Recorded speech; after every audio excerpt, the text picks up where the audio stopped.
there's something else that is bothering me. In fact, can we play from yesterday's clips? Can we play the 60 Minutes former Pentagon investigator says U.S. officers attacked by Russians? This is cut 4. This is really important. Listen to this. Are we being attacked? My personal opinion, yes. By whom? Russia. Greg Ed Green ran the investigation for the Defense Intelligence Agency. He would not discuss classified information, but he described his team's work from 2021 to 2023. We were collecting a large body of data ranging from signals intelligence, human intelligence, open source reporting, anything regarding the internet, travel records, financial records, you name it. Unfortunately, I can't get into specifics based on the classification, but I can tell you at a very early stage, I started to focus on Moscow. Can you tell me about the patterns you began to see? One of the things I started to notice was the caliber of our officer that was being impacted. This wasn't happening to our worst or our middle range officers. This was happening to our top 5, 10% performing officers across the Defense Intelligence Agency. And consistently, there was a Russia nexus. There was some angle where they had worked against Russia, focused on Russia, and done extremely well. The impact has been that the intelligence officers and our diplomats working abroad are being removed from their posts with traumatic brain injuries. They're being neutralized. They're being neutralized. And Russia was involved. Cut 2, please, from today. It was like this piercing feeling on the side of my head. It was like, I remember it was on the right side of my head, and I got like vertigo. Olivia Troy was Homeland Security Advisor to Vice President Mike Pence. In our 2022 report, she told us she was hit outside the White House. And then severe ear pain started. So I liken it to if you put a Q-tip too far and you bounce off your eardrum. Well, imagine taking a sharp pencil and just kind of poking that. And this man told us he was among the first publicly known cases in 2016 from our embassy in Cuba. That's how the incidents became known as Havana Syndrome. He's medically retired from an agency we can't name, blind in one eye and struggling for balance. Okay. All right. It's really weird. It is weird, isn't it? But what do you go away with on that, there, Stu? On that particular report? On what you just heard, what do you take away from that? Russia is apparently attacking our government officials with some sort of weapon that not really explained there, but we've heard about Havana Syndrome before. Right. And it seems to be really affecting people that are hit with whatever this is. Now let me take you back to 2023. It's a briefing from the State Department. Cut 3, please. It has been the broad conclusion of the intelligence community since March 2023 that it's unlikely a foreign adversary is responsible for these anomalous health incidents. It's something that the intelligence community has investigated extensively and continues to look at. We will look at the new information as it comes in and make assessments inside the State Department and with our intelligence community. But you can't confirm whether INR agrees with that in this building? No, I said we do. They do share that. You do? Okay. Share that assessment. Okay, wait a minute. I remember that. That was a big story. Yeah, this is from the Washington Post a year ago. The mysterious ailment known as Havana Syndrome did not result from the actions of a foreign adversary, according to an intelligence report that shatters a long-disputed theory that hundreds of U.S. personnel were targeted and sickened by a clandestine enemy wielding energy waves as a weapon. The new intelligence assessment caps a years-long effort by the CIA and several other U.S. intelligence agencies to explain why career diplomats, intelligence officers, and others serving in U.S. missions around the world experience what they described as strange and painful acoustic sensations. Many of the afflicted personnel say that they were victims of a deliberate attack, possibly in the hands of Russia or another adversarial government, a claim that the report contradicts in nearly every respect, according to two intelligence officials who are familiar with the assessment described to the Washington Post. 7 intelligence agencies participated in a review of approximately 1,000 cases of health incidences, the term the government uses to describe a constellation of physical symptoms, including ringing in the ears, followed by pressure in the head and nausea. 5 of those agents determined it was very unlikely that a foreign adversary was responsible for the symptoms, either as a result of purposeful actions, such as directed energy weapons, or a byproduct of some other activity, including electronic surveillance that made people sick. They spoke on the condition of anonymity. One agency, which the officials did not name, determined that it was unlikely that a foreign actor was at fault, a slightly less emphatic finding that did not appreciably change the consensus. One agency abstained in its conclusion regarding a foreign actor. But when asked, no agency dissented from the conclusion that a foreign actor did not cause the symptoms, one of the intelligence officials said. Now, that came out a year ago. So one would have to ask the government, were you lying then, or are you lying now?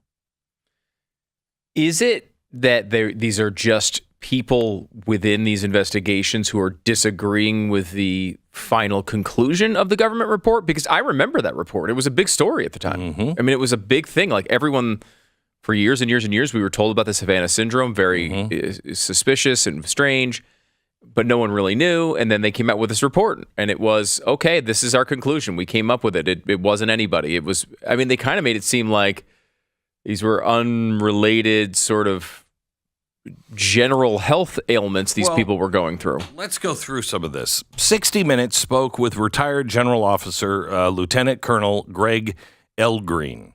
Now, remember, he said one agency, or the report a year ago said one agency didn't agree. So let's just say that Greg is the guy who said, I'm not taking a position on this one. Okay. He said that Russia appeared to be the common denominator across most cases concerning Havana Syndrome. One of the things I started to notice was the caliber of our officers. Okay, remember this? What he just said. Our top 5 or 10% performing officers. So let's look at those who were targeted. The investigative journalist also claimed to have obtained an accounting document linked to a top-secret Russian intelligence unit called 29155, which outlines a bonus payment for an officer who worked on a project concerning potential capabilities of non-lethal acoustic weapons.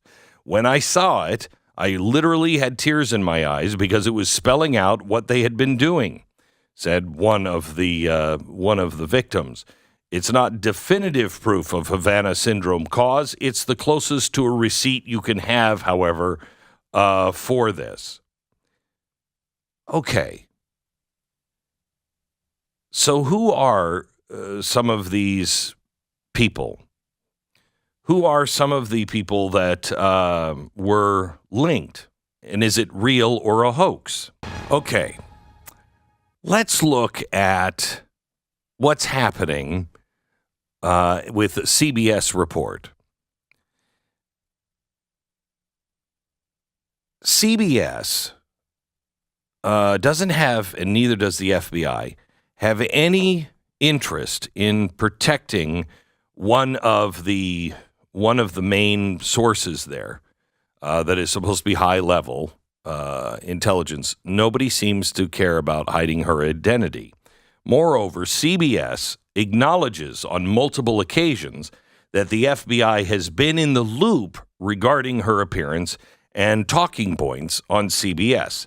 This means that CBS and the FBI have been working in concert on this story, which leads to a variety of questions about the independence of 60 Minutes in reporting the story accurately without any bias. Remember, the deep state, they keep going to the same sources that have lied to them over and over and over again. Throughout the piece, there's a stunning lack of real evidence that delivers a direct link between the Russian agents, directed energy weapons, and the variety of claimed injuries. Now, is there any link? Are there any questions that should be asked? Well, here's one. Why isn't Moscow using this weapon against Zelensky? Why is there no evidence of Russia using these devices on any battlefield such as Ukraine or Syria?